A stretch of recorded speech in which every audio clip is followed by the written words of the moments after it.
Hello friends, welcome back to my new video. तो अभी ये जो चार्ट आप देख रहे हो निफ्टी 50 इंडेक्स का चार्ट है और टाइम फ्रेम है 45 मिनट का।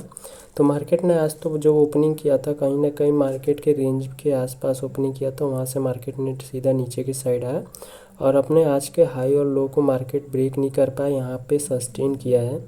तो अब हम देखते हैं कि कल के डेट में निफ्टी के अंदर क्या हो सकता है, क्या मोमेंटम हमारे लिए मिल सकती है। तो अभी तक हमारे चैनल पे आप नए हो तो चैनल को सब्सक्राइब कर लेना और साथ में बेल आइकन प्रेस कर लेना, ताकि हमारे आने वाले नए वीडियो की नोटिफिकेशन आपको मिलती रहे। तो देखो, अगर निफ्टी में हम बात करें तो निफ्टी बहुत ही अच्छे जगह पे अभी के टाइम पे क्लोजिंग किया है निफ्टी ने। तो जो हमारे लिए 24,500 का लेवल था, ठीक है, कहीं ना कहीं मार्केट उस लेवल को रिस्पेक्ट किया है। यहाँ पे 24,500 का जो लेवल हमारे लिए था, ठीक है, तो इस लेवल को मार्केट ने रिस्पेक्ट दिया है। 24,600, ठीक है, यही दोनों लेवल हमारे लिए कहीं ना कहीं एक बाइंग के लिए मोमेंटम दे सकता है। अगर हम 24,600 को भी बात ना करें तो कहीं ना कहीं हमारे लिए जो आज का जोन है वही हमारे लिए एक अच्छा बाइंग देखने को मिल सकता है। तो आज का जो मार्केट का लो था, ठीक है, अभी हम फिलहाल जब बात करेंगे कि हमारे लिए क्या लेवल्स होगा, तो आज का जो लो है मार्केट का, जो आज लो लगा था और आज का हाई, ठीक है, यही हमारे लिए एक अच्छा मोमेंटम हो सकता है। अगर मार्केट इस रेंज के अंदर ओपन होता है कहीं पे, कल ओपन होने के बाद सस्टेन करता है, सस्टेन करने के बाद अपसाइड में ब्रेकआउट देता है, तो हमारे लिए 24,800 का फर्स्ट टारगेट होगा, सेकंड 25,000 को होगा, ठीक है। लेकिन ये ध्यान रखना, जब सेकंड टारगेट के आसपास मार्केट जाएगा, अगर यहाँ पे कोई भी नेगेटिव कैंडल क्रिएट करता है तो कहीं ना कहीं मार्केट नीचे के साइड का मोमेंटम दे सकता है, क्योंकि 25,000 जो हमारा लेवल है वो एक स्ट्रॉन्ग रेजिस्टेंस लेवल है, ठीक है, स्ट्रॉन्ग रेजिस्टेंस लेवल है।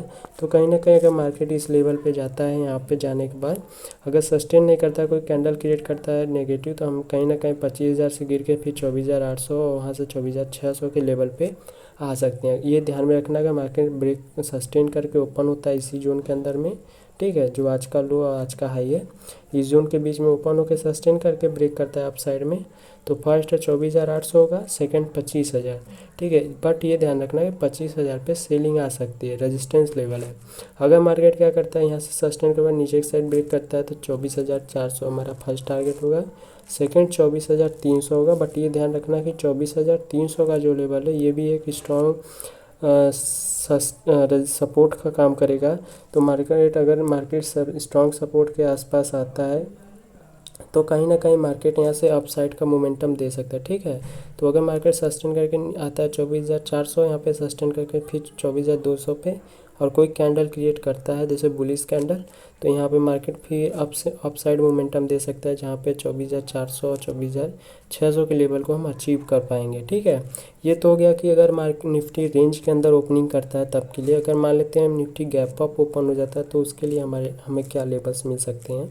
तो देखो, अगर निफ्टी गैप अप ओपन होता है तो जो हमारा आज का हाई और आज का लो है, इसके ऊपर ही मार्केट कहीं ना कहीं गैप अप देगा। तो गैप अप जो हमारे लिए ये रेंज बना के दिया है, ठीक है, आज का हाई और 24,800, ये जो लेवल है इसके बीच में अगर ओपन होता है, ठीक है, ओपन होने के बाद सस्टेन करता है, यहाँ पे सस्टेन करने के बाद अपसाइड ब्रेकआउट देता है, तो 25,000 हमारे लिए फर्स्ट टारगेट होगा। बट ये ध्यान रखना 25,000 स्ट्रॉन्ग रेजिस्टेंस है, तो मार्केट ने यहाँ पे एक बार फॉलिंग दिया था, कहीं ना कहीं मार्केट यहाँ से नीचे की साइड आया था। तो अगर 25,000 पे आसपास मार्केट जाता भी है, सस्टेन करता है, तो कहीं ना कहीं फिर से हमें फॉलिंग देखने को मिल सकती है 25,000 के लेवल पे, ठीक है। तो ये ध्यान में रखना, अगर इस रेंज में ओपन तो हो जाता है, ओपन होने के बाद सस्टेन करके अपसाइड ब्रेक करता है तो 25,000 का फर्स्ट लेवल होगा, टारगेट होगा। बट ये ध्यान रखना, अगर 25,000 के लेवल के ऊपर सस्टेन करके एक रेंज बना देता है और उसके बाद ब्रेकआउट देता है तो 25,200 का भी हमें टारगेट देखने को मिल सकता है, ये जो हमारा सेकेंड टारगेट होगा, ठीक है। बट ये ध्यान रखना कि 25,000 एक स्ट्रॉन्ग सेलिंग एरिया, क्योंकि इस लेवल पे कहीं ना कहीं सेलिंग आई है, तो यहाँ पे भी थोड़ा सा करेक्शन आ सकता है, ठीक है।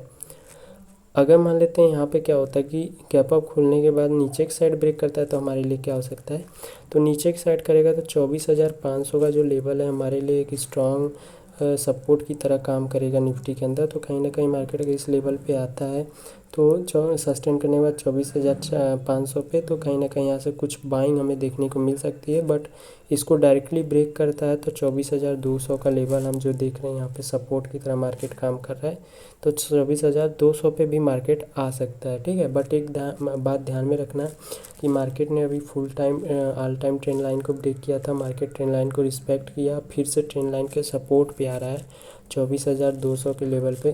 तो अगर यहाँ पे आ रहा है दोबारा मार्केट, तो कहीं ना कहीं इस लेवल से स्ट्रॉन्ग बाइंग हमें ऊपर के साइड में देखने को मिल सकता है। ठीक है, ये तो गैप अप के लिए होगा। अब हम मान लेते हैं गैप डाउन ओपन होता है, तो उसके लिए हमारे लिए कौन कौन से लेवल्स हो सकते हैं निफ्टी के अंदर। तो देखो गैप डाउन के लिए क्या होगा कि अगर निफ्टी 24,400 24,500 के बीच में ओपनिंग करता है, ठीक है, तो ये ध्यान रखना कि अगर यहाँ पे ओपन करके सस्टेन करके नीचे की साइड ब्रेक करता है तो 24,200 का फर्स्ट टारगेट होगा और 24,000 का सेकेंड टारगेट होगा। बट ये ध्यान रखना कि 24,000 जो सेकेंड टारगेट है, तो ये 24,000 हमारे लिए स्ट्रॉन्ग सपोर्ट की तरह काम करेगा। ये ध्यान रखना, अगर मार्केट इस लेवल पे आता है, कोई भी पॉजिटिव कैंडल बनाता है, हैमर कैंडल, तो यहाँ से कहीं ना कहीं मार्केट अप साइड जाने की पूरी कोशिश करेगा। गैप डाउन ओपन होने के बाद अगर ब्रेक करता है तो फर्स्ट टारगेट हमारा 24,200, सेकेंड 24,000। 24,000 पे हमें प्रॉफिट बुकिंग करनी है। वहाँ पे कहीं ना कहीं अगर मार्केट में बाइंग आता है तो यहाँ से मार्केट अप जाने का पूरा कोशिश करेगा। ठीक है, ये लेवल्स जो है बहुत ध्यान में रखना, क्योंकि ये साइकोलॉजिकल लेवल है 24,000। ये एक सपोर्ट की तरह, स्ट्रॉन्ग सपोर्ट की तरह काम करेगा। अगर मानते हैं गैप डाउन खुलने के बाद अप साइड में ब्रेक करता है तो हमारे लिए क्या मोमेंटम हो सकता है। तो ऊपर की साइड ब्रेक करता है तो 24,800 हमारे लिए एक फर्स्ट टारगेट हमें देखने को मिल सकता है यहाँ पे, और 25,000 जो हमारा सेकेंड टारगेट होगा। लेकिन एक बात और ध्यान रखना कि अगर 25,000 के ऊपर ब्रेक करके नहीं निकलता है, अगर 25,000 के रेंज में अंदर ही सस्टेन करता है, तो फिर से करेक्शन आ सकती है, जो 24,600 तक हम आ सकते हैं। ठीक है, ठीक है, तो यहाँ से कहीं ना कहीं मोमेंटम नीचे की साइड में आ सकता है, तो इसे विशेष रूप से ध्यान में रखना। थोड़ा सा नॉइस आया होगा, किसी ने मुझे बुला रहा था इसलिए मैं बोल दिया हूँ, तो उस नॉइस पे ध्यान मत देना आप। तो यहाँ से क्या था, सस्टेन करने के बाद नीचे की साइड आया तो मोमेंटम यहाँ पे आ सकता है। तो अगर गैप डाउन खुलता है उसके बाद अप साइड ब्रेक करता है तो फर्स्ट टारगेट 24,800, सेकेंड 25,000। ठीक है, 25,000 पे अगर अप साइड ब्रेक नहीं करता है तो हमारे लिए एक रिजेक्शन देखने को मिल सकता है, जो 24,600 के लेवल पे आ सकता है। ठीक है, तो मिलते हैं अपने नेक्स्ट वीडियो में, तब तक के लिए धन्यवाद।